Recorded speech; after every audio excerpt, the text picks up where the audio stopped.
이 시간 저희들이 출애굽기 27장을 읽었습니다. 계속해서 하나님께서는 그 시내산 정상에서 40일 동안 이제 모세를 가리키면서 성막에 대한 내용을 쭉 가리키는데, 이제는 27장에서는 제단과 뜰에 대한 것을 가리킵니다.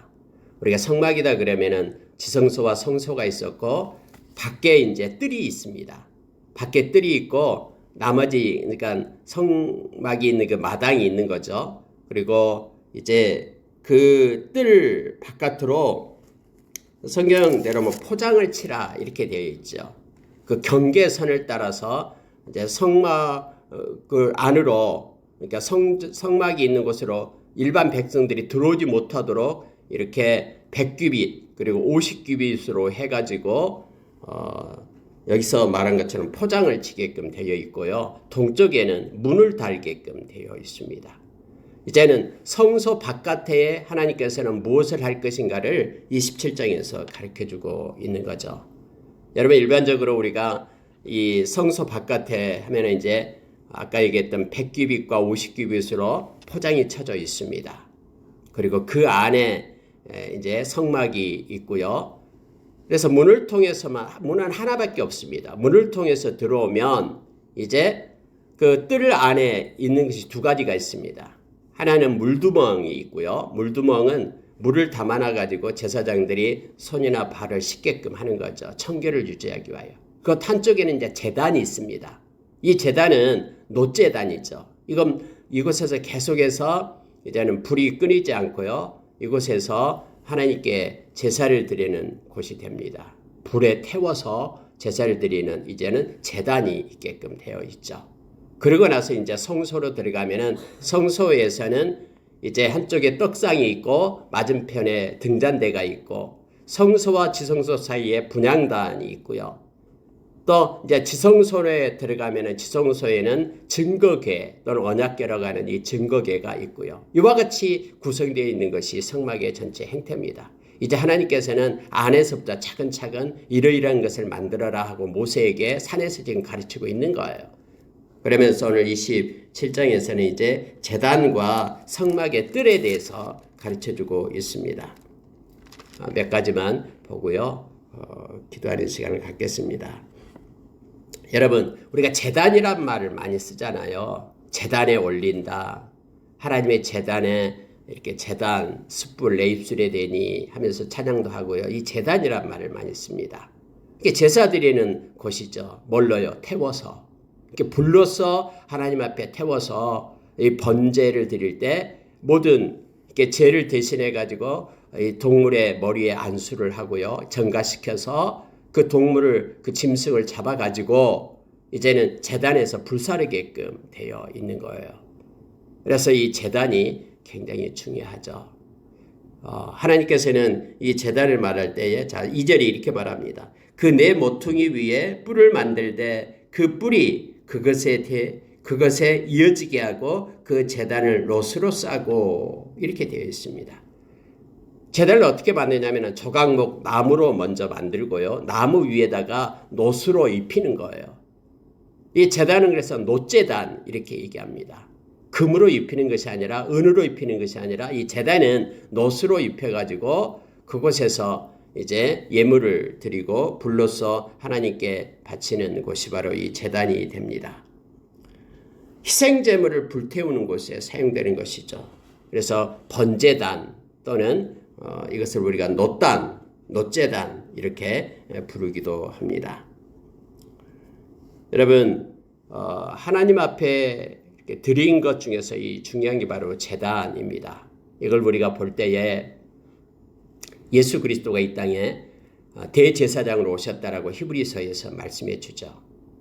대제사장은 이 사람 제사를 드리는 사람인데 예물을 드려야 돼요. 이 놋단에다가 이 번제단에다가 예물을 드려야 되는데 가장 거룩한 예물은, 흠없는 예물은 예수님밖에 없어요.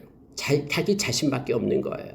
그래서 예수님은요, 대제사장으로 오셔서 십자가 제단에다가 자기 자신을 드려가지고 희생제물로, 화목제물로 드려가지고 하나님께 그렇게 예배를 드린 것이죠.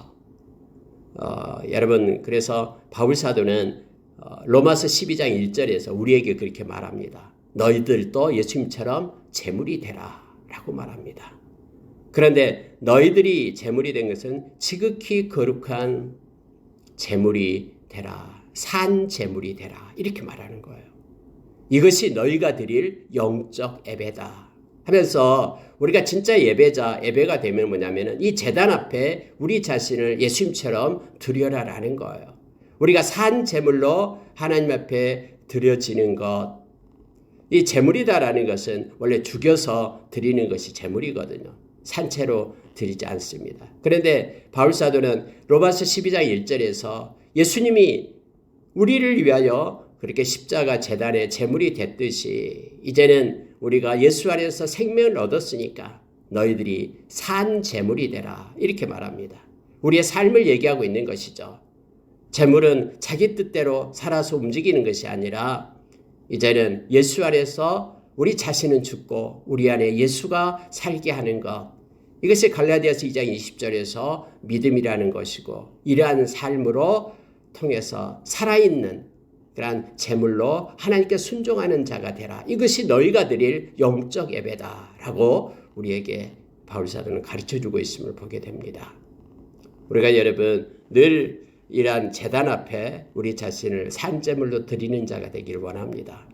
예수님께서도 누가복음 9장 23절에서 아무든지 나를 따라오려거든 자기를 부인하고 자기 십자가를 지고 날마다 나를 따를 것이니라 라고 말합니다. 우리는 예수님의 제자입니다. 예수님을 따르는 자들입니다. 그런데 자기 부인, 이것이 바로 산 제물과 같은 의미입니다. 자기 자신의 욕망, 자기 자신의 꿈, 자기 자신의 목적, 자기 자신이 행하고 싶은 것들, 이 모든 것들을 내려놓고 하나님께서 우리에게 주시는 하나님의 뜻과 하나님의 말씀을 따라서 순종하며 사는 것, 이것이 산 제물임을 우리에게 말해주고 있습니다. 그래서 자기 마음대로 할 수가 없으니까 우리에게는 고통이 따를 수도 있습니다. 자기 마음대로 세상을 살 수 없으니까 말씀에 따라서 사니까 억압받는 것처럼 느껴질 수도 있습니다. 그러나 하나님께서는 하나님 말씀에 순종하는 자에게 주시겠다라는 기쁨과 그 평안이 너무 큽니다. 우리를 만드신 분이 우리 자신에 대해서 우리 자신보다도 더 잘 알고 있어요. 우리가 뭐가 행복한지, 뭐가 기쁜지, 어떤 삶이 아름다운 삶인지 우리 하나님이 더 잘 알고 있거든요. 그래서 우리는 우리의 인생을 잘 모르지만 우리 인생의 길이를 정하시고 크고 작은 일들을 우리의 삶 가운데 놓으시고 계획하시고 이 땅에 보내신 분이 우리 하나님이시거든요. 그래서 예수 안에서만 참된 자유가 있는 거예요. 진리를 알지니 진리가 너희를 자유케 하리라라고 말씀하신 이 진리 알레테이아, 이것을 우리 주님과 성령과 말씀을 말하고 있잖아요. 성경에서. 진리는 세 가지예요. 그래서 우리가 성령의 인도하심을 받을 때 우리는 기쁨을 누리는 거예요. 자유를 누리는 거예요. 예수님과 함께 동행할 때 우리는 참된 소망을 알게 되는 거예요. 또 참된 기쁨과 만족, 행복을 얻게 되는 것입니다. 말씀에 붙잡혀서 말씀을 따라 순종하는 삶을 살게 될 때 우리는 죄로부터 자유함을 누리고 거듭나는 삶을 살아갈 수 있는 거예요.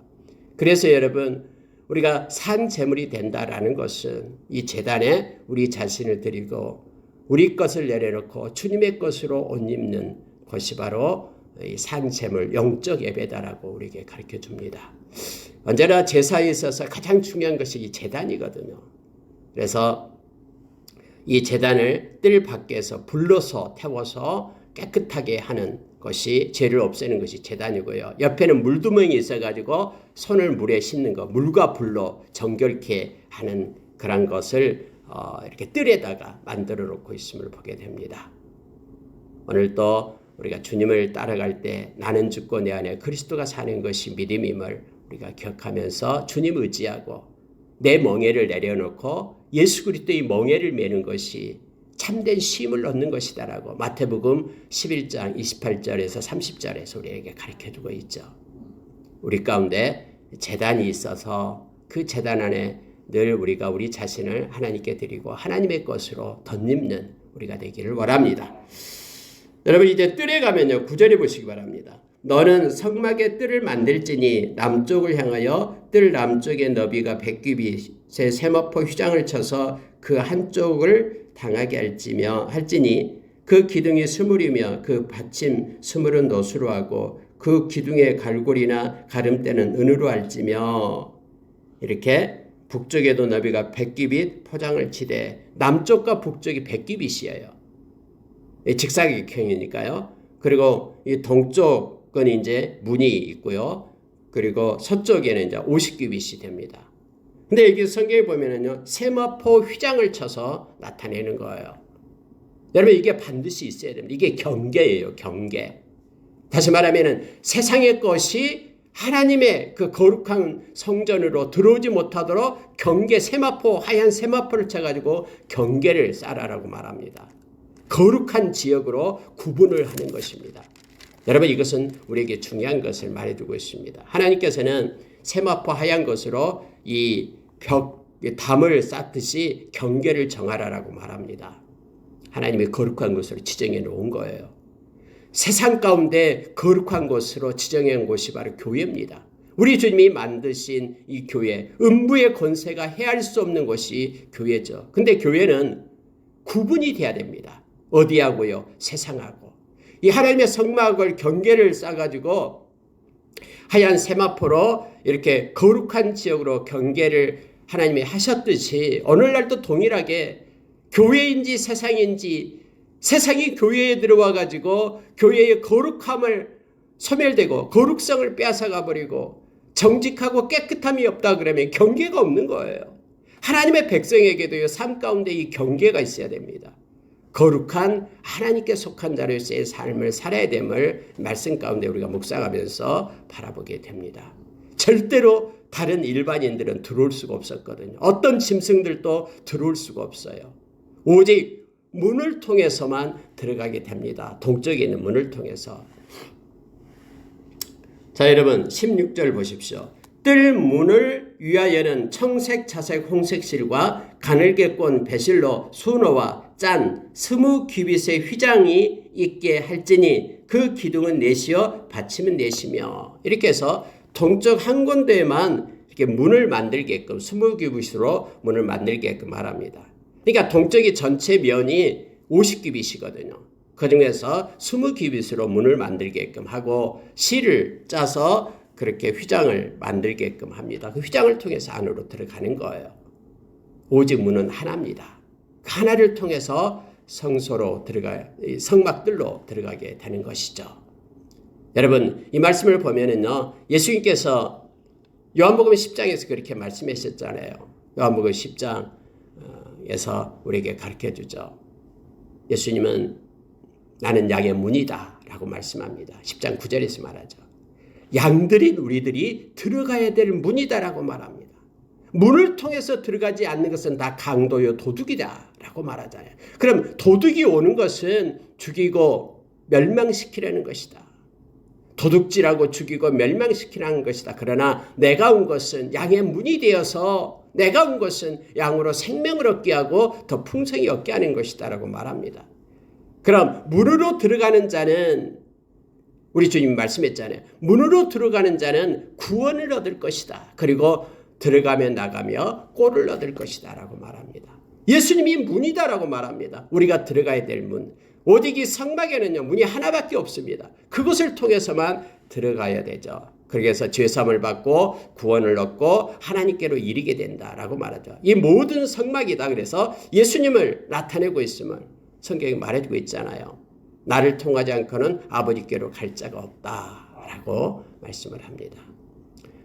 양된 우리가 이 문을 통해서 예수를 통해서만 우리는 구원을 얻고 또 생명의 꼴을 얻는다라고 말합니다. 목자가 우리에게 공급해주는 생명의 꼴을 얻게 됩니다. 예수 그리스도를 떠나서는 우리는 아무것도 아닙니다. 마치 포도나무와 가지처럼요. 요한복음 15장 5절과 7절에서 말씀해 준 것처럼 우리 주님을 떠나서는요 아무것도 아니에요. 그냥 가지가 나무에서 떨어지면은 말라서 그냥 불쏘시개밖에 되는 것이잖아요. 똑같다라고 우리에게 가르쳐 줍니다. 예수를 통해서만 생명이 있고 구원이 있음을 이 말씀을 통해서 우리가 보게 됩니다. 예수님이 문이거든요. 양의 문.